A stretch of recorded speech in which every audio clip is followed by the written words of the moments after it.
오늘은 아름다운 아이임을 보고 하는 제목으로 함께 말씀을 나누도록 하겠습니다. 우리가 신앙생활을 하다 보면 이런 모양 저런 모양으로 신앙생활하는 사람들이 주위에 많이 있습니다. 특별히 대한민국에는 이 하나님을 믿는다고 하는 사람, 예수님을 믿는다는 사람들이 많이 있고 교회에 다닌다고 하는 사람들도 많이 있죠. 그런데 우리가 신앙생활을 하고 교회에 다닌다 이런 것이 다 같은 의미를 가지고 있는 것이 아닌 것은 우리가 믿는 것에 대한 그 이해가 너무나도 다르기 때문이에요. 특별히 오늘날에는 이런 매체들이 많이 발달해서 자기 생각을 마치 옛날에는 방송국에서 뭔가를 이렇게 송출해 나가는 것처럼 요즘에는 한 사람이 방송국이 돼가지고, 그러니까 우리나라에 만약에 인구가 5천만 명이면 5천만 개의 방송국이 있는 셈이에요. 그렇죠? 그러니까 5천만 명의 사람들이 자기의 생각으로 자기의 이야기를 이제 할 수 있는 시대이기 때문에 야, 참 저 사람은 저렇게 믿는구나. 아, 나는 이렇게 믿는데 라고 하는 어떤 그런 생각의 차이가 많이 있다라는 것을 우리가 알게 되죠. 근데 여러분, 신앙생활을 할 때 정말 중요한 것 가운데 하나는 믿음이 뭔지를 바르게 아는 거예요. 그래서 히브리서 기자가 히브리서 11장 전체를 통해서 그 많은 사람들의 이야기를 하나하나 언급하면서, 지금 히브리서 11장만 우리가 몇 시간째입니까? 그럼 왜 이렇게 몇 시간에 걸쳐서 지금 같은 이야기를 반복하는 것 같은 그런 일을 하고 있어요? 중요하기 때문이죠. 여러분, 어쨌든 우리 부여 온누리교회가 바른 믿음을 가진 사람들이 모일 수 있는 교회가 됐으면 좋겠습니다. 그러니까 여러분들이 바른 믿음이 무엇인지를 잘 이해하고 있어야 돼요. 성경을 얼마나 암송하고 있느냐, 내가 삶이 어떠냐, 이거는 이제 둘째 치고, 내가 알고 있는 믿음이라는 게 도대체 뭔지를 머릿속에 잘 넣어놓고 있으면 그걸 통해서 이제 하나님이 하시는 일들을 우리가 그래서 이렇게 하시는구나, 이렇게 이제 이해가 되는 거지. 믿음을 잘못 이해하고 있으면 하나님 왜 이렇게 일을 하시지? 도대체 이건 뭐지? 왜 이렇게 성경은 앞뒤가 안 맞지? 이런 식으로 이제 가게 된다는 거예요. 오늘 본문의 말씀은 믿음이 무엇인지를 바르게 이해하지 못하면 도대체 왜 이런 마치 틀린 것 같은 말씀을 히브리서 기자가 기록해 놨는가라고 하는 생각을 할 수밖에 없어요. 이런 믿음은 인간이 하나님을 향해 가지고 나아가는 마음이 아니에요. 사람이 만들어낼 수 있는 성격의 것이 아니란 말이에요. 믿음은 하나님이 주시는 거예요. 그럼 하나님이 우리한테 믿음을 왜 줄까요? 하나님의 어떤 마음을 우리한테 주시고 싶기 때문이에요. 그래서 하나님이 어떤 사람에게 하나님의 마음을 이렇게 가르쳐 주시면 그 마음이 어떤 사람 안에서 하나님의 마음이 이런 거구나 라는 것이 그 사람 안에 이렇게 생각이 나아지고 점점 만들어지고 하면 하나님이 우리 아버지시네 라는 것으로 가면 그 안에 믿음이라는 게 이제 생긴 거예요. 어떤 사람도 성령으로 말미암지 않고는 예수 그리스도를 주시라고 할 수 없다라는 말씀 다 들어보셨죠? 성령이 아니하고는, 성령으로 말미암지 않고는 어떤 사람도 하나님을 아버지라고 할 수 없다, 예수 그리스도를 주라고 부를 수 없다, 다 같은 이야기예요. 그러면 이건 하나님이 우리에게 주시는 거라고요. 어떤 이에게 하나님이 믿음을 주시는데, 믿음을 갖게 된 사람 안에는 반드시 무엇이 생겨나냐면 하나님의 마음을 알아서 하나님의 은혜에 감사하는 마음이 생겨나게 되는 거예요. 이걸 가지고 내가 하나님한테 뭘 잘 보이면 하나님이 맛있는 거 사주겠지, 이리로 가는 게 아니에요.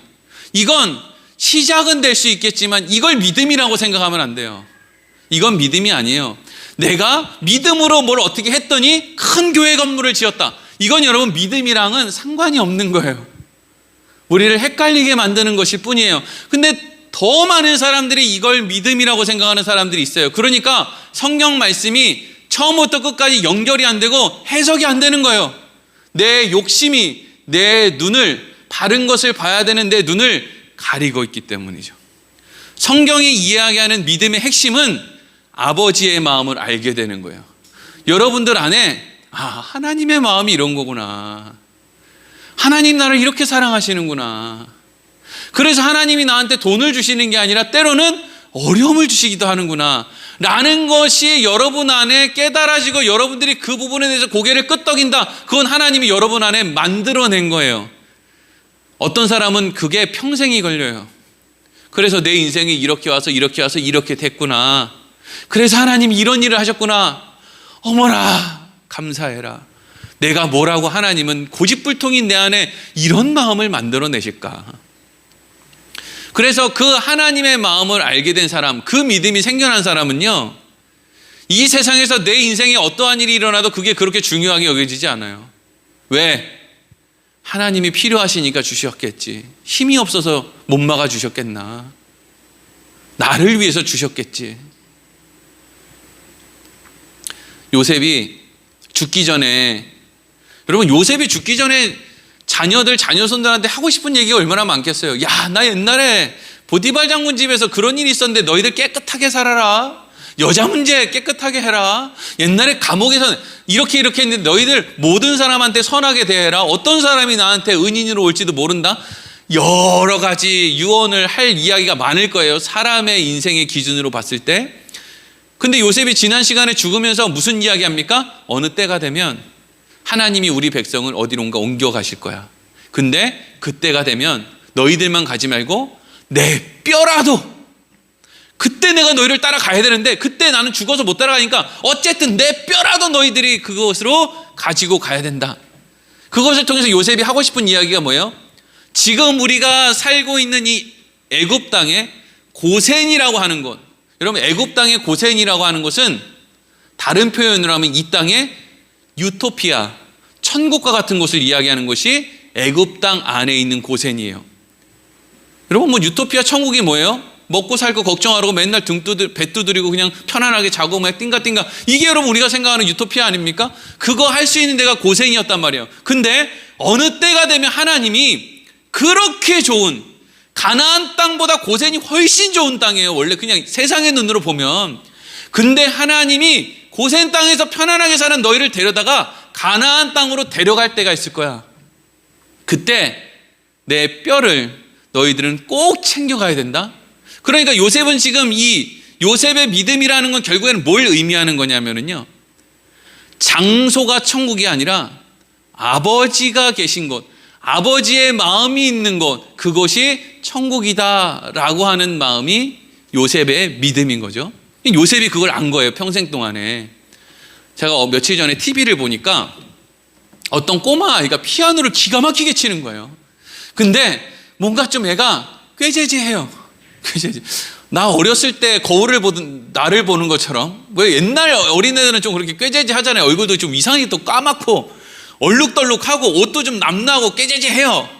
그런 집에서 키우는 개는 개도 꾀재재해. 그러니까 막 때가 많고 언제 저 강아지가 씻었을까. 근데 얘가 피아노를 한 번 들으면 다 치는 거예요. 막 그냥 유튜브나 이런 데서 음악을 한번 들으면 똑같이 자기가 막 치는 거예요. 이야, 대단하잖아요. 천재잖아요, 천재. 그러니까 얘네 엄마가 얘를 잘 키워가지고 돈 걱정 안 하면서 살 수 있도록 얘를 좀 잘 훈련시켜야 됐다는 마음이 있었던 것 같아요. 그래서 막 방송 출연도 신청하고 막 그렇게 한 것 같아요. 막 더 엄격하게 막 피아노, 이미 천재라서 음만 들으면 똑같이 칠 수 있는데도 엄마는 더 연습해라, 더 잘해야 된다 막 이러면서 막 이제 막 훈련을 시키는 거죠. 근데 이제 이렇게 촬영을 이렇게 하는데 이 엄마가 너무 아이를 사랑한 나머지 무슨 말을 했느냐면, 애한테 1대1로 애를 앉혀놓고 엄마가 이렇게 얘기하는 거예요. 야, 아무개야, 너 다른 집 가서 살래? 왜 다른 집 가서 살라 그러겠어요? 엄마는 너 피아노 선생님 대주는 것도 힘들고, 왜 유명한 사람들은 막 레슨하는 거 되게 비싸잖아요. 그런 걸 내가 감당할 수가 없으니까 네가 어느 집에 양자로 가면 거기서 큰 집에서 좋은 후원자 부모님들이랑 같이 하면 네 앞날이 훨씬 더 편안하고 행복할 거야. 그러니까 엄마가 잘 소개를 해줄 테니까 너 다른 집 가서 살래? 이렇게 얘기를 했어요, 그 꼬마아이한테. 그랬더니 그 꼬마아이가 눈을 부릅뜨면서 엄마한테 뭐라 그랬는 줄 아세요? 그러기만 해봐, 나 죽어. 그러기만 해봐, 나 그날 죽어. 이러는 거예요, 똘똘한 놈이. 참, 그 안에서 예수님을 봤네 아주. 우리는 신앙생활 할 때 꼭 그런 거예요. 아버지, 저 아버지 없어도 좋으니까 큰 집에 후원자 좋은 집으로 좀 보내주시면 안 돼요? 이러고 신앙생활을 하는 것 같아. 근데 이 꼬마는 엄마의 마음을 아니까, 세상에서 날 제일 사랑하는 게 내 어머니라는 걸 아니까 뭐라고 해요? 나 큰 집도 필요 없다. 나 그냥 여기 살았으면 좋겠다. 나 다른 데로 가면 나 죽는다. 이러고 이야기하는 거잖아요. 요셉의 믿음이 그런 거예요. 이 세상의 눈으로 봤을 땐 가나안 땅보다 고센 땅이 100만 배는 더 좋지. 근데 나는 그곳으로 갈 거야. 하나님이 이스라엘 백성들을 가나안 땅으로 다시 끌고 갈 때 그때 내 뼈를 꼭 가져가. 왜? 거기 하나님이 있어. 나는 하나님이 계신 곳으로 갈래. 하나님의 마음이 있는 곳, 내 아버지, 내 어머니가 있는 곳이 천국이야. 거기 꼭 있는 데가 천국이 아니고 내 아버지 어머니가 있는 데가 천국이라고. 여러분, 그게 믿음이에요. 그게 금 나와라 뚝딱, 하나님 믿으면 금 나와라 뚝딱, 은 나와라 뚝딱, 그게 믿음이 아니고 하나님이 계신 곳, 아버지가 계신 곳이라면 거기가 천국이야 라고 하는 그 마음을 우리가 갖게 되는 게 믿음이에요. 그래서 믿음의 조상들은 다 험난한 삶을 사는데요, 그 믿음을 못 버려요. 왜? 아무리 힘들게 살아도요, 아버지 마음, 어머니 마음 안 잊어버리는 거예요. 그게 사랑이에요. 하나님이 그거 넣어주는 거예요. 그거보다 더 놀라운 가치가 어디 있어요? 뭘 더 믿겠다는 거예요. 그러니까 여러분, 이게 믿음이라는 것만 알아도 사실은 오늘날 교회들의 모습이 많이 바뀔 수 있어요. 교회 안에서 서로 다투지 않을 수 있다고요. 자, 이 믿음은 결국 믿음을 가질 수 없는 사람들, 바꿔 얘기하면 아버지의 마음을 품을 수 없는 사람들에게 하나님이 아버지의 마음을 품게 해주시는 것이다. 그래서 아버지의 마음이 있는 그곳이 천국임을 알고 그곳을 사모하는 마음이 생기는 것이다 라고 하는 생각, 그게 믿음이다 라는 것을 알아야 이제 오늘 말씀이 이해가 되는 거예요. 자, 23절 오늘 말씀이 어떻게 이어지는지 보겠습니다. 시작. 믿음으로 모세가 낳았을 때에 그 부모가 아름다운 아이임을 보고 석 달 동안 숨겨 왕의 명령을 무서워하지 아니하였으며. 아멘. 23절의 시작이 믿음으로 모세가 이렇게 시작하죠. 근데 여기에서 이야기하는 믿음은 모세의 믿음이 아니에요. 언뜻 보면 누구의 믿음이냐면 모세의 부모의 믿음이에요. 이스라엘 백성들이 이게 히브리서 말씀이 이렇게 배경 설명이 하여튼 길어가지고 자꾸 길어지는데, 그러니까 여러분, 히브리서 수신자들은 이 모든 걸 미리 머릿속에 다 알고 있기 때문에 이 말씀을 들을 때 그냥 착착착착 이제 생각이 정리가 되는 거예요. 우리는 이제 히브리인이 아니니까, 어려서부터 요거 교육한 게 아니니까 우리 맨날 당문신화 배우고 그러니까 좀 낯설 수도 있는데 잘 들어보세요. 이스라엘 백성들이 요셉 때에 70명이 고센 땅에 정착해서 사는데 이 사람들이 이제 점점 너무 편안하게 뭐 나라 지킬 걱정도 없고 먹고 살 걱정도 안 하고 맨날 애만 낳고 사니까 점점 인구가 늘어나는 거예요. 점점 인구가 늘어나고 살기가 편해지고 이러면 그게 어때서요? 중요한 건 사람들이 여유로워지고 뭔가 이렇게 편안해지고 여가를 활동할 수 있는 시간이 많아지면 우리는 옛날부터 그런 기도를 하면서 자랐잖아요. 이 먹고 사는 문제 해결되고 여가가 초가지붕 기와지붕으로 바뀌고 하나님 좀 이렇게 형편이 나아지면 하나님을 위해서 살겠습니다라고 하지만, 그런 기도를 많이 해왔지만 지금 오늘날 상황을 보면 전혀 그렇지 않은 것처럼 이스라엘 백성들도 고센 땅에 살면서 점점 여유가 생기고 사는 게 편안해지면 편안해질수록 하나님을 잊어버리더라는 거예요. 그래서 하나님을 거의 다 잊어버렸어요. 이젠 더 이상 하나님을 생각하는 사람, 요셉을 추억하는 사람, 이런 사람들이 없고, 이스라엘 백성들이 다 무슨 생각을 갖고 있었느냐면, 우리도 출신 성분이 히브리인인데 어쨌든 우리도 이제 여기서 오래 살았으니까 애굽 사람처럼 돼서 여기서 좀 출세하고 살면 얼마나 좋을까? 물론 성경에는 없는데 그냥 이런 생각을 인간들은 하게 되어 있어요. 하나님 없는 사람들, 하나님을 잊어버렸단 말이죠. 그러면 이제 하나님 입장에서는 어떻게 해야 돼요? 내버려 두면 된다고요. 하나님은 징계하고 심판할 필요가 없어요. 내버려 두면 이 하나님을 배신한, 하나님을 잊어버린 이 인생들, 하나님이 괘씸하니까 내버려두면 얘네들 그냥 애굽 사람처럼 그냥 우상숭배하며 살다가 그냥 때가 되면 50년, 100년마다 몇 명씩 이렇게 그냥 와르르 그냥 죽다가 그냥 애굽 사람처럼 끝나는 게 이스라엘 백성들이 원래는 그들의 삶에 대한 대가였단 말이죠. 근데 하나님께서 그 이스라엘 백성들에게 간섭하시는 거예요. 그러니까 간섭하는 게 은혜죠. 왜 하나님 나한테 이런 일을 하십니까? 이게 아니고 그렇게 하시는 게 은혜예요. 오죽하면 그렇게 하시겠냐는 거죠. 어느 날 바로가 이스라엘 백성들을 이렇게 본 거예요. 고센 땅에 이스라엘 백성들 보니까 바글바글해요. 아주 그냥 사람들이 너무 많은 거예요. 근데 사람들이 그렇게 많은 모습을 봐도 사람들은 하루에도 진짜 5만 가지 생각을 다 하잖아요. 근데 5만 가지 생각을 한다고 해서 그 5만 가지 생각을 엉뚱한 결론으로 내리는 사람들은 별로 없어요. 대부분이 몇 번 거쳐서 생각을 하다가 에이 무슨 생각하고 있어. 그럴 리가 없지. 이건 상식적이지도 않고 말도 안 돼. 이렇게 넘어가지. 그걸 엉뚱한 방법의 답으로 내리는 경우는 별로 없단 말이죠. 하나님이 애굽의 왕 바로가 이런 생각을 하는 거예요.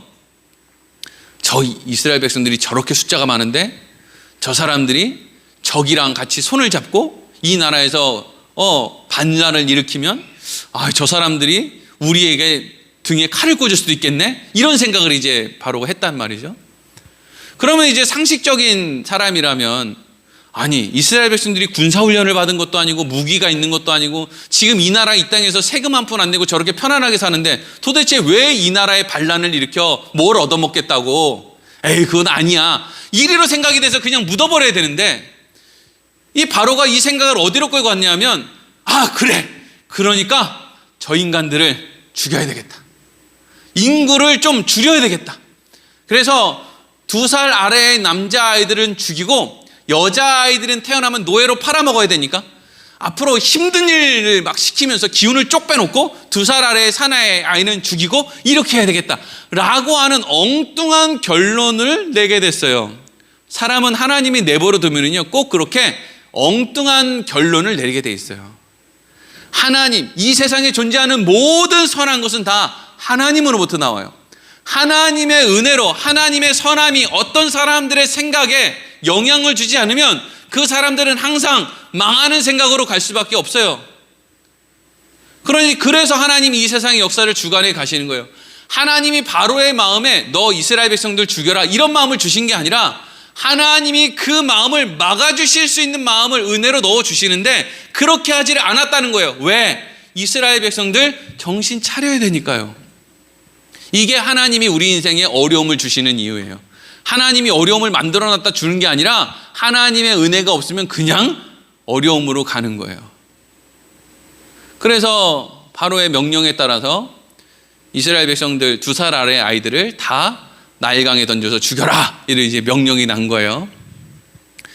그런데 어떤 부모가 자기 자식을 태어나자마자 그 자식을 나일강에 갖다가 던져버릴 게 뻔히 아는데 우리 집에 아기 태어났습니다 라고 애굽의 군사한테 그렇게 알려줄 사람이 누가 있겠습니까? 그래서 방금 읽었던 23절 말씀이 그 얘기예요. 믿음으로 모세가 낳았을 때 그 부모가 아름다운 아이임을 보고, 여기서 아름다운 아이임을 보았다라는 것은 자기 자식이기 때문에 라는 뜻이죠. 여러분 자식 태어났는데 안 이뻐요? 물론 태어나자마자는 뭐가 좀 이렇게 시뻘겋고 꾸물꾸물해서 남자들은 좀 뭐 이상하네 이렇게 생각할 수도 있는데 그래도 키우다 보면 이뻐요. 태어나자마자는 모르겠는데, 그러니까 태어나자마자는 조금 안 이쁘고 자라날 때 좀 이쁘다가 사춘기 때 좀 안 이쁘고 나중에 돈 달라 그러면 더 안 이쁘고 나중에 정 뛰는 거지 뭐. 그래서 그냥 가는 거예요. 뭐 처음에 그거 잠깐이에요. 그 잠깐 사춘기 전까지 잠깐. 그러니까 아름다운 아이임을 봤다는 건 그 모세의 부모님이 그 아이를 내 자식이니까 죽일 수가 없어서, 사실 이 모세의 부모의 입장에서 공의, 정의는 뭐냐 하면 왕의 백성이니까 왕의 명령을 따르는 게 정의고 공의예요. 그게 법이란 말이죠. 법. 왕의 명령이 곧 법이란 말이죠. 근데 이 부모의 입장에서는 이게 아무리 법이고 정의라고 할지라도 얘네가 뭐니까 내 자식이기 때문에 내 자식을 그렇게 내어줄 수 없어서, 아름다운 아이이기 때문에 나는 그걸 내어줄 수가 없어서 석 달 동안을 숨겼다는 거예요. 누가요? 모세의 부모가. 그런데 석 달이 지났을 때 더 이상 이 아이를 숨길 수가 있었다는 거예요? 없었다는 거예요? 없었다는 거예요. 누구 때문에? 얘 때문에. 내가 지켜주려고 하는 이 대상 때문에 이 아이를 지켜줄 수가 없다는 거예요. 너무 울어서. 그래서 이 아이를 어떻게 했다는 거예요? 갈대 상자에 담아서 나일강에 띄웠다는 거죠. 근데 이 히브리서 23장에 뭐 모세의 어머니 아버지 이야기를 뭐 이렇게 하고 있나? 이게 여러분 모세의 인생에서 하나님이 모세의 인생을 통해서 이스라엘 백성들에게 개입하신 그 이유, 이 일을 통해서 이스라엘 백성들에게 만들어내고자 하는 그것이 왜 하나님의 마음이 그렇게 시작되었는지를 설명하는 게 사실은 이 23절이에요. 하나님의 공의는 뭐냐면요, 하나님을 배신하고 떠나버린 이스라엘 백성들 다 죽이는 거예요. 여기서 죽인다는 것은 벼락쳐서 한 번에 막 그냥 몰살시킨다는 게 아니라 내버려 두는 거죠. 나 싫다고 떠났는데 뭐 좋다고 거기 쫓아갑니까? 근데 하나님의 마음이 이 마음이랑 똑같다는 거예요. 무슨 마음? 아름다운 아이임을 보고. 여기 아름다운 아이임을 보고가 뭐예요? 내 자식들이니까. 나를 잊었어도, 내가 너를 어떻게 키웠는지를 잊었어도, 아버지가 어떻게 손톱이 빠져가며 어머니가 어떻게 눈물을 흘려가며 자식을 키웠는지 내 자식은 그걸 잊어버렸어도 공의로 그 아이들을 내팽겨쳐 보이는 게 아니라 그 애가 아프다 그러면 내가 가서 간이고 콩팥이고 다 눈알까지도 다 빼준다는 거예요. 왜요? 걔가 아름다운 아이이기 때문에. 바꿔 얘기하면 내 자식이니까. 근데 인간의 부모는 그런 마음이 있어도 그 마음을 실천할 수가 없다는 거예요. 능력의 한계가 있기 때문이죠. 그래서 겨우 한다는 짓이 갈대 상자에 아이를 태워서 띄워보내는 거예요. 근데 하나님은 능력이 있다는 거죠. 하나님은 마음만 있는 게 아니라 하나님은 마음도 있고 능력도 있다. 그래서 하나님은 숨기는 게 아니라 오히려 드러냄으로 모든 사람을 살리는 일을 할 수 있다. 너네는 너네 자식을 위해서 한다는 일이 겨우 꽁꽁 싸매고 숨기는 거지, 하나님은 하나님의 마음을 모든 사람에게 드러내놓고도 얼마든지 이 아이가 죽지 않도록 할 수 있는 분이다. 이리로 가고 있다고요. 자, 출애굽기 2장 1절에 10절까지 말씀을 보면은요, 이제 모세가 어떻게 생명을 얻게 되는지, 하나님이 어리석은 사람들의 선택 가운데 어떠한 일을 하셨는지가 이렇게 기록되어 있어요. 이걸 잘 읽어보셔야 돼요. 오늘 히브리서 말씀이 기록하고 있는 것이 출애굽기 말씀이랑 왜 맞지 않는지 좀 이제 우리가 알아야 되거든요. 자, 한번 머릿속에 이 상황을 꼭 그 영화를 10개나 이집트 왕자 같은 걸 본다고 생각하면서 이 말씀을 한번 읽어보겠습니다. 자, 출애굽기 2장 1절에서 10절 시작. 레위 가족 중 한 사람이 가서 레위 여자에게 장가들어 그 여자가 임신하여 아들을 낳으니 그가 잘생긴 것을 보고 석 달 동안 그를 숨겼으나 더 숨길 수 없게 되매 그를 위하여 갈대 상자를 가져다가 역청과 나무진을 칠하고 아기를 거기 담아 나일강과 갈대 사이에 두고 그 누이가 어떻게 되는지를 알려고 멀리 섰더니 바로의 딸이 목욕하러 나일강으로 내려오고 시녀들은 나일강가를 거닐 때에 그가 갈대 사이의 상자를 보고 시녀를 보내어 가져다가 열고 그 아기를 보니 아기가 우는지라. 그가 그를 불쌍히 여겨 이르되 이는 히브리 사람의 아기로다. 그의 누이가 바로의 딸에게 이르되 내가 가서 당신을 위하여 히브리 여인 중에서 유모를 불러다가 이 아이에게 젖을 먹이게 하리이까? 바로의 딸이 그에게 이르되 가라 하매 그 소녀가 가서 그 아기의 어머니를 불러오니 바로의 딸이 그에게 이르되 이 아기를 데려다가 나를 위하여 젖을 먹이라. 내가 그 싹을 주리라. 여인이 아기를 데려다가 젖을 먹이더니 그 아기가 자라매 바로의 딸에게로 데려가니 그가 그의 아들이 되니라. 그가 그의 이름을 모세라 하여 이르되 이는 내가 그를 물에서 건져내었음이라 하였더라. 아멘. 방금 이야기한 것 같이 바로의 명령이 있었고 석 달 동안 숨겼지만 이제 울음소리가 너무 커서 더 이상 아이를 숨길 수 없다는 걸 알고 모세의 어머니가 말도 안 되는 선택을 하죠. 이건 마치 아기를 살리겠다고, 당장 죽일 수 없는 아기를 살리겠다고 백마강에 소쿠리에다가 여러분 애를 넣고 백마강에 띄워보내는 거랑 똑같은 거예요. 이건 정말 시간을 조금 연장하자는 것이지 이게 뭐 이렇게 썩 지혜롭거나 대단한 믿음을 가지고 뭐 이런 행동을 했다거나 하기에는 좀 설명이 좀 그런 거예요. 어떻게 이렇게 어리석은 짓을 하지? 네.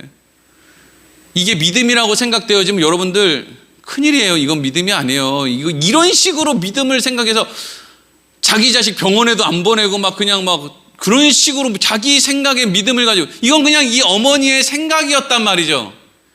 이게 믿음이 나서 하나님이 반응을 해준 게 아니라 이 어머니가 하는 생각이 어리석은 생각이었는데 하나님이 이 어리석은 여인의 이 행동에 반응을 해주신 거예요. 왜? 불쌍하니까. 하도 바보 등신 같은 짓을 하니까 불쌍해서 거기에 그냥 반응을 해준 거예요. 이걸 믿음의 행동이라고 하면 안 돼요. 그럼 왜 모세의 어머니는 갈대 상자에 아이를 담아서 나일강에 띄웠을까요? 아마도 그냥 추측하건대 이 모세를 바로의 공주가 건지잖아요. 여러분, 바로의 공주가 왜 나일강에서 목욕을 할까요? 나일강 물은 깨끗하지가 않아요. 거기에는 흙이 많이 섞여 있기 때문에 더럽단 말이에요. 나일강 물이 더러워요. 여러분들 나일강에서 목욕한다고 하면 생각해봐요. 더러운 물, 백마강에서 오늘 집에 가다 목욕 한번 해봐봐요. 그 더러운 물로 보이잖아요. 거기 누가 목욕을 합니까? 깨끗한 물에서 하고 싶지. 공주가 따뜻한 물로 목욕하고 싶다면 따뜻한 물 준비해 놓을 거고, 차가운 물 준비해 놓으라고 하면 차가운 물 준비해 놓을 테고, 뭐 삼다수를 준비해 놓으라고 하면 삼다수를 준비해 놓고 거기서 목욕을 하는 게 공주인데 왜 나일강에서 목욕을 해요? 종교적인 의미 때문이죠. 나일강의 신을 섬기는 애굽 사람들의 어떤 그 종교심, 문화 때문에 어떤 시기가 되었을 때 여인들이 지금 나일강에서 목욕을 한단 말이에요. 그러니까 모세의 어머니는 어쨌든지 이 바구니에 태워가지고 얘를 띄워보내면 혹여라도 애굽 여인들 가운데 누가 이 아이를 발견해서 좀 키워주지 않을까라고 하는 기대를 가지고 얘를 띄워보냈다는 거예요. 이것도 정말 모험이죠. 이게 믿음이라고 할 수 있나? 모험이지. 그냥 갈대상자에 역청 발라봐야 얼마나 떠내려가겠어요. 그냥 그러다가 푹 가라앉으면 애기 죽는 거 아닙니까? 근데 이렇게 어리석은 선택, 자기의 생각으로 뭘 만들어내려고 하는 이 여인의 선택 가운데 하나님이 개입을 하셔서 이 갈대상자가 어디로 왔다는 거예요? 왕의 공주의 목욕하는 곳으로 갔다는 거예요. 공주의 눈에 그 상자가 보인 거예요. 저거 뭐지? 저 이상한 바구니 같은 게 있는데 저거 뭐지? 갖고 와봐. 이러고 문을 열었는데 이 여인은 애가 없었나 보죠. 애를 오랫동안 못 낳았든지 뭔가 문제가 있었나 봐요. 문을 열자마자 갓난아기가 있는데 왕 우는데 그냥 이 여인의 눈에 이 아이가 불쌍해 보였든지 예뻐 보였든지 했다는 거 아닙니까? 근데 그때 맞춰서 또 모세의 누이였던 미리암이 나타나서, 공주님, 사실 이것도 말이 안 돼요. 뭐 히브리 여인이 아무렇게나 공주한테 막 나가가지고 맞죠? 같이 막 대화를 하고 이런 시기가 아니란 말이에요. 지금 애굽의 공주와 그냥 이 애는 원래 말을 섞을 수 없는데 도대체 무슨 영문인지 이 공주와 히브리 여인이 있던 그 모세의 누이였던 미리암이 막 얘기를 하는데, 공주님, 제가 아는 유모가 있어요. 지금 전 나오는 유모가 있어요. 근데 사실 이것도, 야, 전 나오는 유모가 왜 있냐? 그 사람 자식은 왜 없냐? 자식이 있냐 없냐? 그 자식을 나일강에 던졌냐? 이렇게 들어가면 이게 이제 상황이 어렵단 말이죠. 근데 이 여인이, 공주가 다른 거 묻지 않고, 그래? 그런 유모가 있어? 그러면 난 얘를 어쨌든지 키워야 되겠으니까 돈 줄 테니까 그 여인을 데리고 와. 그래서 유모로 삼아. 이런 식의 이제 이야기로 전개가 됐단 말이죠. 이거 다 들어보셨죠? 영화에도 나오는데 쉽게. 아니면 뭐 이집트 왕자 뭐 이런 거 보면. 그런데 여러분, 놀라운 사실은요, 이 일을 통해서, 물론 성경에 그런 기록이 없는데 그냥 우리가 생각을 해보자고요. 모세가 태어날 때 2살 아래의 아이를 죽이라고, 2살 아래의 살의 아이를 죽이라고 하는 명령을 애굽의 왕 바로가 했죠. 몇 년이나 죽였을까요, 그거? 조금만 생각해 보면 모세가 활동할 당시에 뭐 여호수아와 갈렙을 비롯해서 비슷한 나이대에 있는 사람들이 있죠. 그러면 이게 모세 때로부터 해가지고 많은 아이들이 죽임을 당하지 않았다라는 걸 우리가 추측해 볼 수 있죠. 다 죽었으면 모세를 밑으로 남자애는 없어야지. 있잖아요. 여호수아도 있고 갈렙도 있고 주위에 뭐 많은 사람들이 많이 있잖아요. 얼마나 많습니까? 남자만 60만 명이 지금 살고 있잖아요. 출애굽할 때 보면 그때부터 2살 아래의 어린아이들 다 죽었으면 지금 모세 외에 60만 명이 없어야지. 근데 출애굽할 때 남자만 60만 명이 있다고요. 그러니까 안 죽였다는 거죠. 바로가 이 명령을 금방 철회했다는 거예요.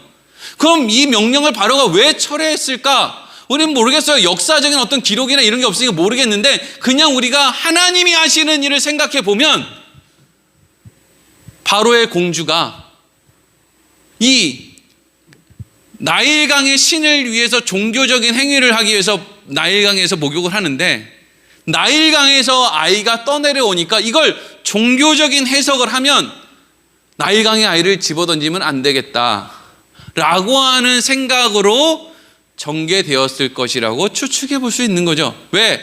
아이들이 안 죽었으니까. 그러니까 똑같은 마음인데 모세의 부모는 자식을 사랑하는 마음으로 어쨌든지 숨기고 살리려고 하는 그 정도가 한계였다면 하나님은 똑같은 마음을 가지고 다 드러냈는데도 불구하고 하나도 안 죽는다는 거죠. 이게 마음은 하나님의 마음을 우리가 추측할 수 있는 거예요. 아버지의 마음으로, 부모의 마음으로 추측할 수 있는데 하나님은 더 나은 게 뭐냐면 하나님은 전능하시다는 거죠. 그걸 하나님이 우리한테 넣어주고 싶은 거예요. 하나님은 아버지의 마음을 가지고 계신데 그 하나님이 전능하다. 우리는 항상 이 두 가지의 마음을 가지고 우리 안에 있는 믿음을 잘 세워가야 되는 거예요. 전능하시지만 아버지의 마음을 갖고 있기 때문에 다 들어줄 수는 없다. 우리는 자꾸 우리 부모를 생각해서 내 아버지 같으면 다 해줄 건데 왜 하나님은 다 안 해주지? 다르니까. 내 아버지는 연약해서, 육신의 아버지는 연약해서 내가 하라는 거 다 해주지 뗐으면. 근데 하나님은 그렇게 안 해준다고요. 그래서 이제 어디로 가느냐면요,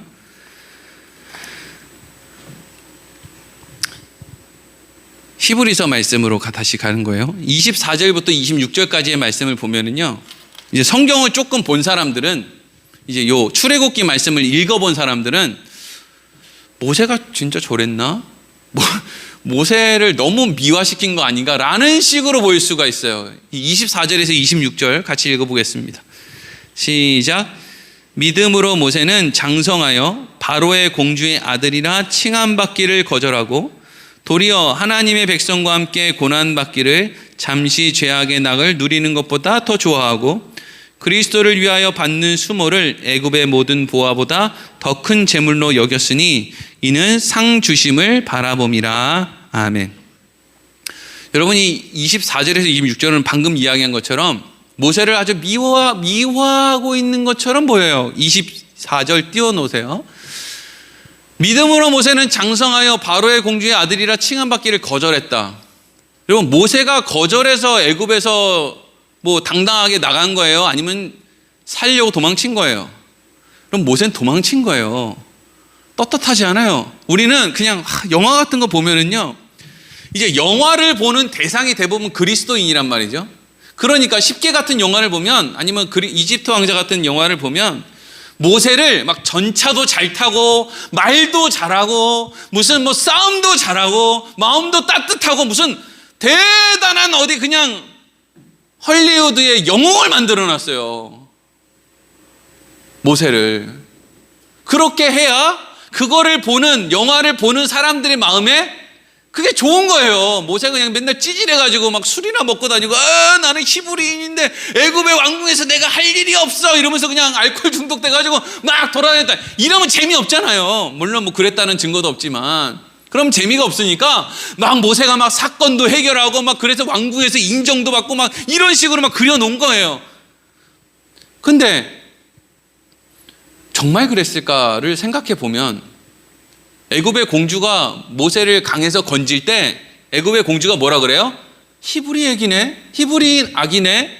그러니까 모세는 얼굴빛도 머리카락에 곱슬 정도도 뭔가 무슨 콧날의 어떤 길이도 딱 보면 어떻게 보인다는 거예요? 히브리 사람으로 보인다는 거잖아요. 일어나세요. 왜 이렇게 다들 주무세요? 너무 재밌지 않아요? 이렇게 재밌는 얘기를 해주는데 왜 이렇게 주무시는 거예요? 다시 어린아이 피아노 치고 엄마가 너 딴 집 가서 살래? 여기로 다시 갈까요? 그럼 나 죽어! 여긴 재밌죠? 이런 거 재밌죠? 아니 재밌잖아요. 여러분 성경을 어떻게 봤는데 지금 성경을 바르게 보고는 눈을 가르쳐주고 있는데 이렇게 재미없게 들어요. 다른 교회 교인들은 너무 재밌어서 하루에 몇 번씩 그냥 질문을 하는데 우리 교회 성도님들은 그냥 너무 사는 게 편하지. 그냥 성경 하나도 몰라도 어쨌든 내 아버지가 아름다운 곳을 인도하실 거니까 뭐 그게 맞는 것일 수도 있어요. 뭐 이렇게 따지냐. 그냥 죽으면 천국 가면 되지. 하나님이 내 발걸음 인도해 주시는데 뭐 그것도 뭐 전혀 틀린 얘기는 아닌데 그래도 좀 알 수 있을 때 알아야 되잖아요. 일주일에 몇 시간이나 우리가 얘기합니까? 일주일에 1시간이지. 제가 더 나오라 그래요? 새벽에 추우면 나오지 말라 그러지. 수요일 바쁘면 나오지 말라 그러지. 뭘 어떻게 해요? 주일에 1시간 혀를 대반을 하나씩 갖고 와가지고 1시간, 일주일에 1시간은 절대 안 졸고 내가 말씀 듣는다. 아주 허벅지에다가 꽂아놔. 그냥 졸릴 때 꽂지 말고 그냥 꽂아놔요. 미리. 뻔하니까. 네. 하나 꽂고 2개 꽂고. 또 이렇게 얘기하면 다른 사람들은 또 우리 교회 이거 방송을 보고 저 교회는 무지잖아 보다. 저 교회 목사가 도대체 어떻게 하길래 저 교회는 맨날 되게 자나 이렇게 하는데 또 그것도 아닌데 제가 그냥 저 오버하는 거예요. 어디서부터 해야 되지? 애가 누가 봐도 히브리 사람이었다고요. 그 애가 왕궁에서 자란다고 생각해 보세요. 물론 양 어머니가 공주이기는 해요. 하지만 왕의 왕자 라인에 있는 사람들이 모세를 차별 없이 형제로 대했겠냔 말이에요. 여러분 그런 사람들을 봤어요?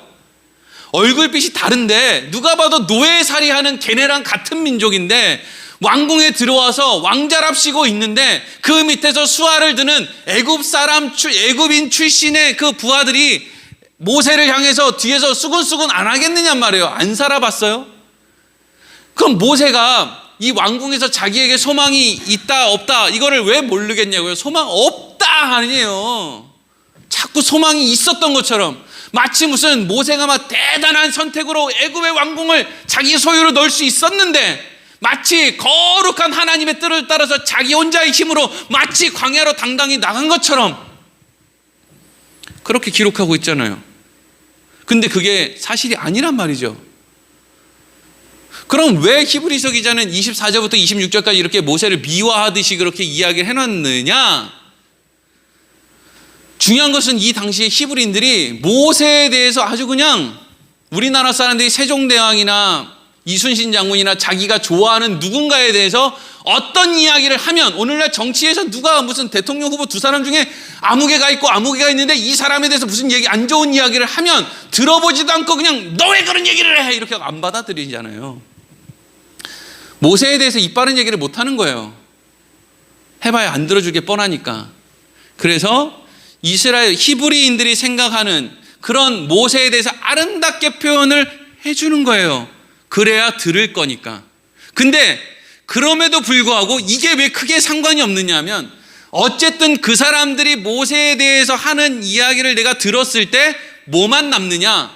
모세가 한 업적이 남는 게 아니라 하나님이 모세를 통해서 하신 일만 남기 때문에 모세가 어떻게 아름답게 그려져도 결국에는 그게 아니고 하나님이 이런 일을 하셨습니다. 이것만 알면 된다는 거예요.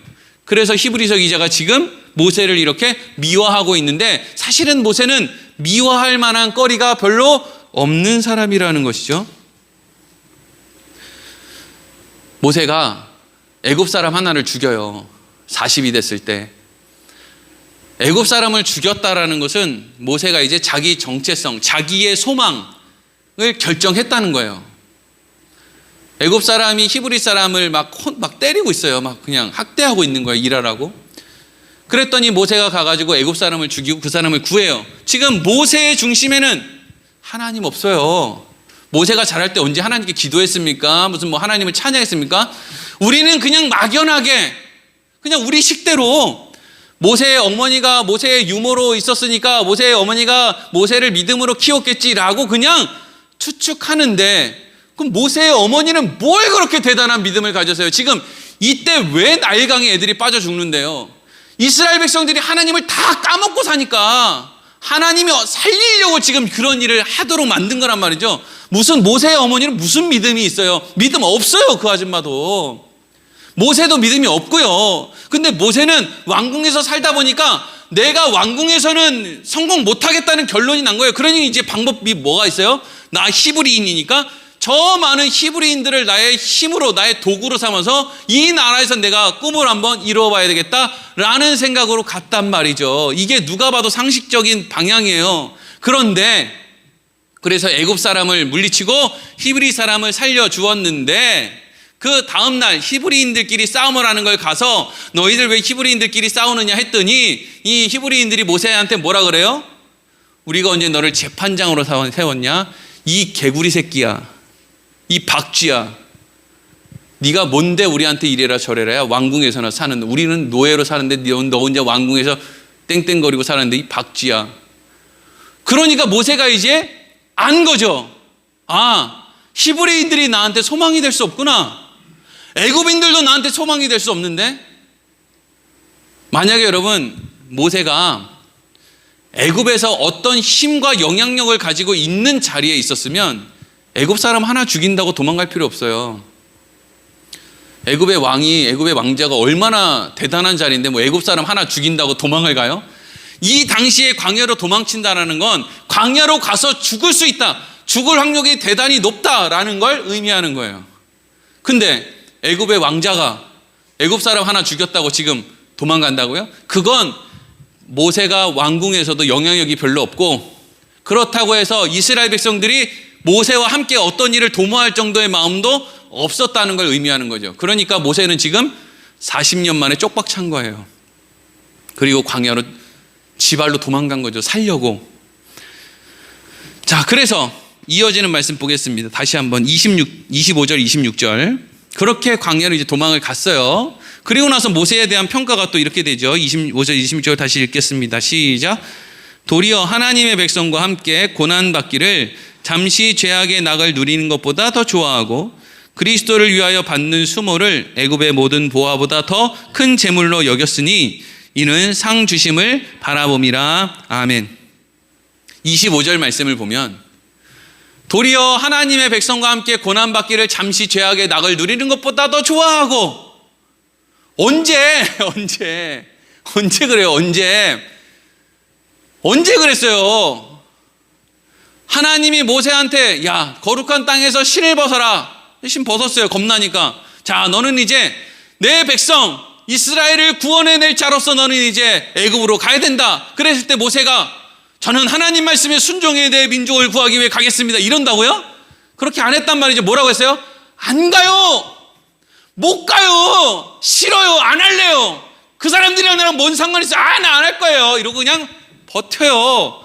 뭘 모세가 뭐 이렇게 그냥 대단하다고. 26절을 보면 그리스도를 위하여 받는 수모를 애굽의 모든 보화보다 더 큰 재물로 여겼으니 이는 상 주시는 이를 바라봄이라. 여기에서 그리스도는 예수 그리스도를 이야기하는 게 아니라 구원자를, 메시아를 이야기하는 거예요. 그러니까 모세가 이스라엘 백성들에게 구원자로서의 역할을 하기 위해서 받는 수모를 애굽의 모든 보화보다 더 큰 재물로 여겼다, 이런 말이에요. 여기 그리스도는 예수 그리스도를 얘기하는 게 아니라. 그러니까 모세가 하나님이 자기에게 맡긴 일을 위해서 백성들에게 이렇게 헌신하고 이렇게 잘했다, 뭐 이제 이런 이야기를 하고 있는 걸로 보이는데, 우리가 봤을 때 성경을, 구약 성경 출애굽기 말씀을 보고 민수기 뭐 신명기 말씀을 보면 모세가 그렇게 뭐 이스라엘 백성들에게 이렇게 헌신적으로, 물론 그건 뒤에 하나님이 모세를 그렇게 만들어냈을 때 이야기고, 초창기에 모세가 하나님의 부름을 받았을 때 모세가 그렇게 했냔 말이죠. 안 했다고요. 처음에 이제 모세가 하나님의 부름을 받았을 때 모세가 하나님한테 이런 이야기를 해요. 하나님, 이제 쉽게 풀면 이런 얘기예요. 하나님, 알겠어요. 제가 이스라엘 백성들한테 가라고 하니까 안 가면 큰일 날 것 같으니까 겁나서 가긴 가겠는데 40년 전에 제가 그 사람들한테 이런저런 이야기를 했거든요. 왕자로서. 근데요, 그 사람들 내 얘기 하나도 안 듣고요. 난 누가 너 재판장으로 세웠어? 막 이러고요. 막 반항하고 내 말 안 들어요. 근데 뭐 지금은 왕자도 아닌데 제가 지금 가가지고 어떻게 그 사람들한테 이야기를 하겠습니까? 그 사람들에게 가서 내가 누가 나를 당신들에게 보냈다고 이야기를 하면 되겠습니까? 라고 하나님한테 물어요. 그랬더니 하나님이 모세한테 이렇게 대답을 하시는 거예요. 출애굽기 3장 13절에서 15절 읽겠습니다. 시작. 모세가 하나님께 아뢰되 내가 이스라엘 자손에게 가서 이르기를 너희는 너희의 조상의 하나님이 나를 너희에게 보내셨다 하면 그들이 내게 묻기를 그의 이름이 무엇이냐 하리니 내가 무엇이라고 그들에게 말하리이까. 하나님이 모세에게 이르시되 나는 스스로 있는 자이니라. 또 이르시되 너는 이스라엘 자손에게 이같이 이르기를 스스로 있는 자가 나를 너희에게 보내셨다 하라. 하나님이 또 모세에게 이르시되 너는 이스라엘 자손에게 이같이 이르기를 너희 조상의 하나님 여호와 곧 아브라함의 하나님 이삭의 하나님 야곱의 하나님께서 나를 너희에게 보내셨다 하라. 이는 나의 영원한 이름이요 대대로 기억할 나의 칭혼이라. 아멘. 하나님이 두 가지를 얘기하죠. 하나는 나는 스스로 있는 자다. 또 하나는 나는 아브라함의 하나님 이삭의 하나님 야곱의 하나님이다. 이게 내 이름이다. 이렇게 얘기를 해요.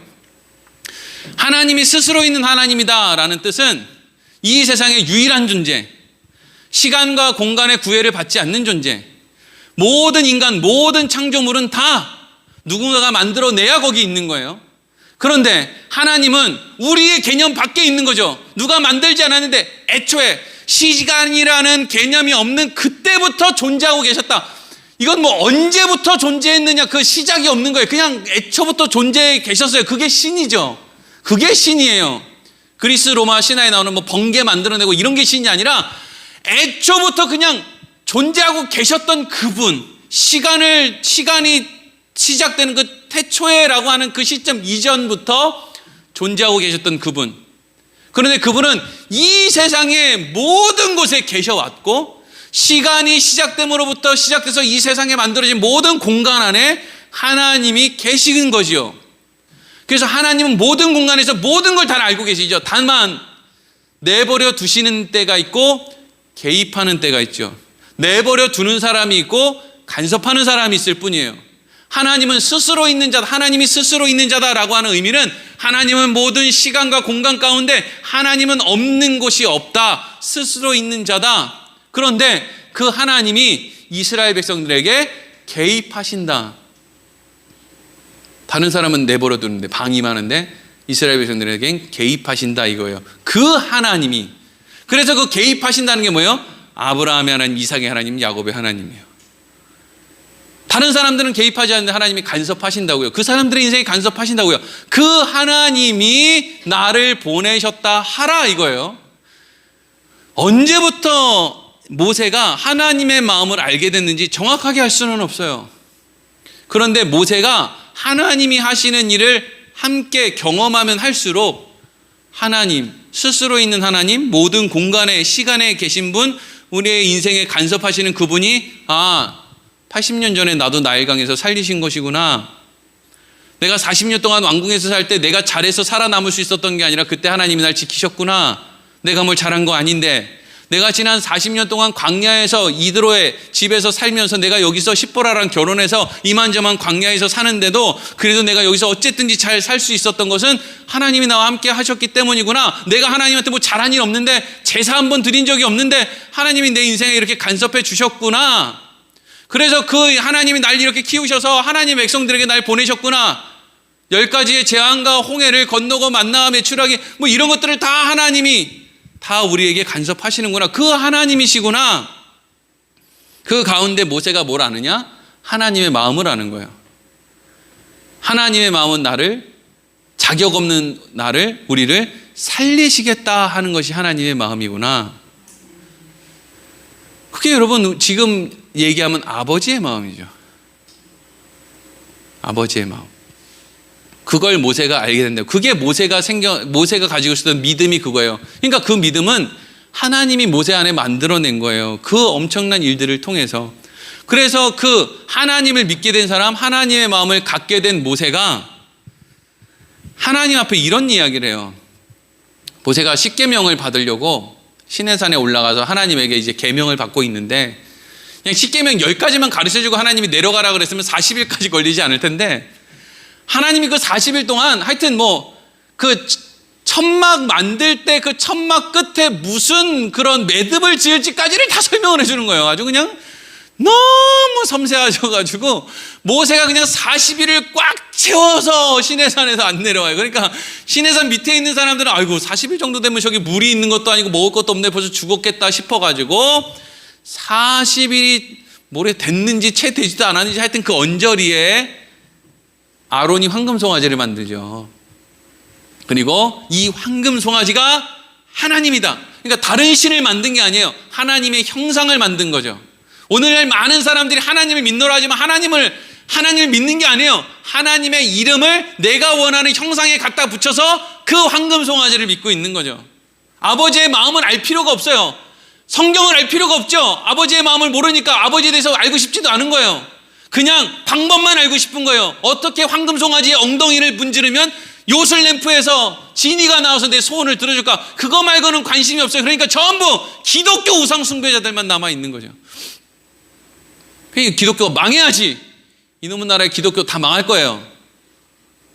안 망할 수가 없어요. 이 나라에 있는 기독교는 애초에 세울 때 디딤돌이 잘못됐기 때문에 망할 수밖에 없어요. 전부 예수 잘 믿으면 복 받는다. 그 복은 전부 땅 사면 돈 벌고 건물 사면 오르고 아파트 사면 오르고, 전부 목사들은 교회 건물 크게 짓는데 다 미쳐있고, 그 안 망해서 되겠어요? 안 망하면 하나님 살아계신 게 아니지. 당장 망해야지. 12시 10분이네 근데 그때 이제 하나님이 시내산에서 모세랑 같이 1대1로 대화하고 있는데, 하나님은 어느 곳에 계시니까 지금 산 아래에서 이스라엘 백성들이 뭐 하는지 알죠. 황금 송아지 만들고 오늘이 여호와의 절일이다 이러면서, 오늘이 주일이다, 오늘이 안식일이다 이러면서 막 춤추고 막 음행을 행하고 별 짓을 다 하는 거예요. 그러니까 하나님이 모세한테 뭐라 그래요? 야 모세야, 지금 산 밑에서 난리가 났다.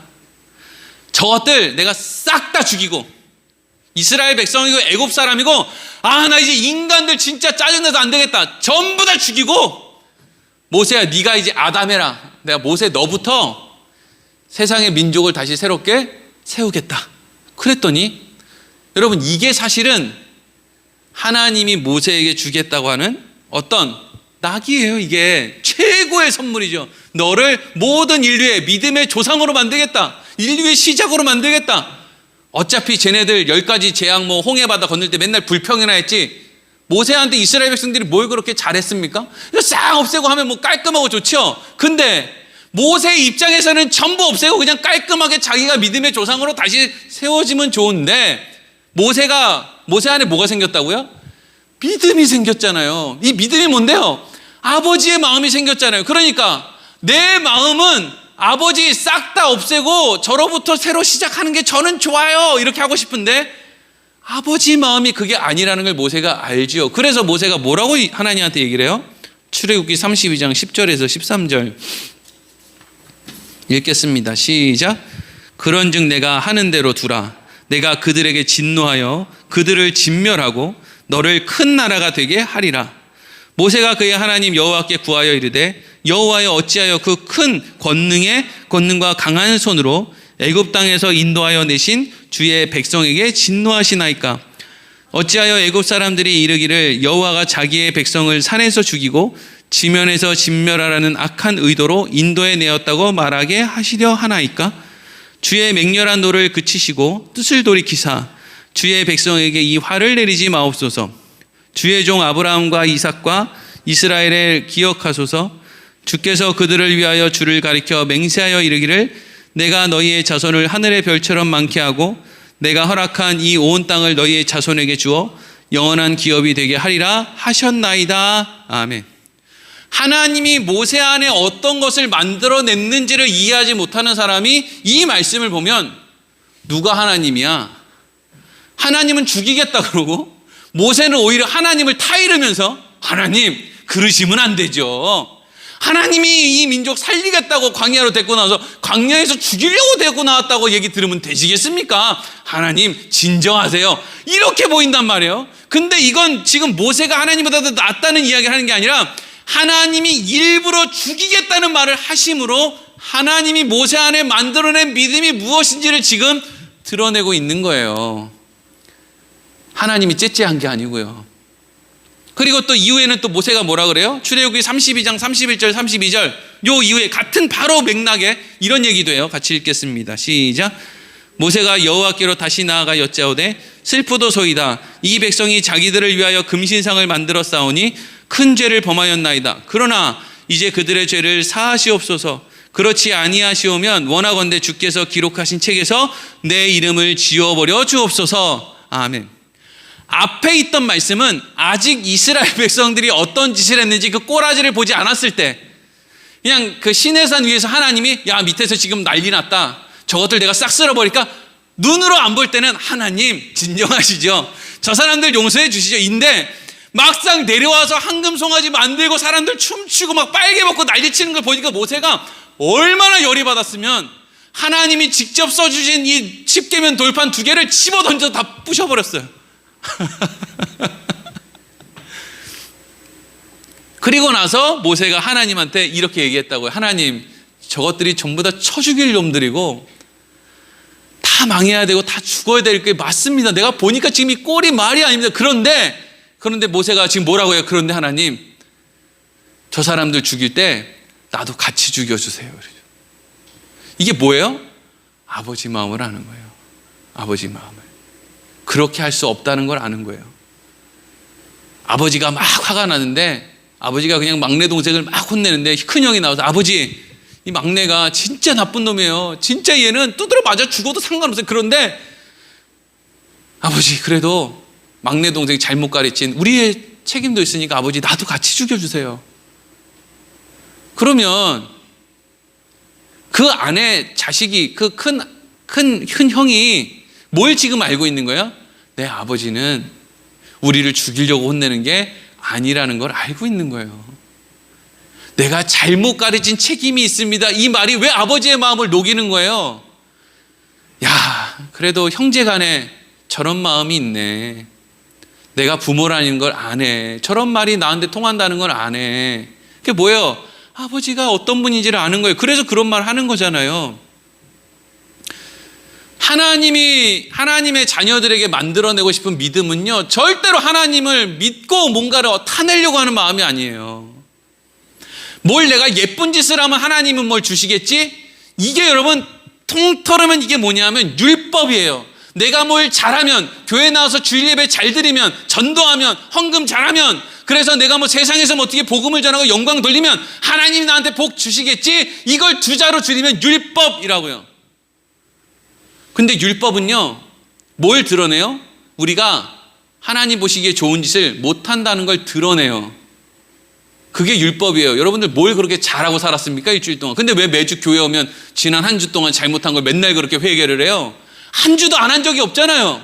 그게 뭐예요? 율법으로는 안 된다는 거예요.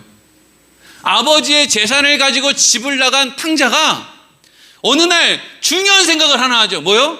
아버지 집으로 돌아가야 되겠다. 아버지 집에는 종들에게도 양식을 풍족하게 주는데 이 생각을 하고 아버지 집으로 돌아가죠. 아버지 만나러 돌아간 게 아니에요. 취직하러 간 거예요.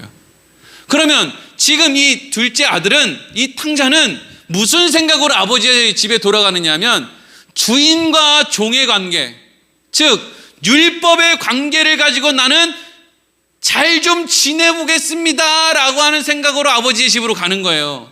이게 여러분 대부분 그리스도인들이 가지고 있는, 하나님을 주인, 우리는 종, 그래서 율법의 관계를 잘 지켜서 돼지 지엄나무보다 더 나은 열매를 좀 얻어먹어 보겠다라는 마음으로 하나님 앞에 가는 거예요. 이걸 율법 관계라고 하는 거예요. 근데 아버지의 마음은 뭐였어요? 아직 거리가 먼데도 자식이 오는 것을 아버지는 한눈에 알아보고 막 달려가서 어떻게 해요? 너는 내 자식이야 라고 선포하죠. 율법의 관계를 완전 깨버리죠. 그래서 신발 신기고 내 금 가락지 주고 살찐 송아지 잡고 계속 얘기하죠. 죽었던 내 아들이 돌아왔다고. 하나님이 우리한테 주고 싶은 믿음의 핵심은 하나님이 아버지의 마음을 탕자에게 주고 싶었던 것이랑 같은 마음이에요. 아버지한테 잘하면 돼지 지엄나무 열매보다 좀 더 좋은 거 주겠지? 라고 하는 이 율법의 마음으로는 이해할 수 없는 아버지의 마음을 하나님이 믿음으로 우리에게 주신다고요. 이건 인간이 만들어낼 수 없는 마음이고 아버지가 주셔야만 받을 수 있는 마음이에요.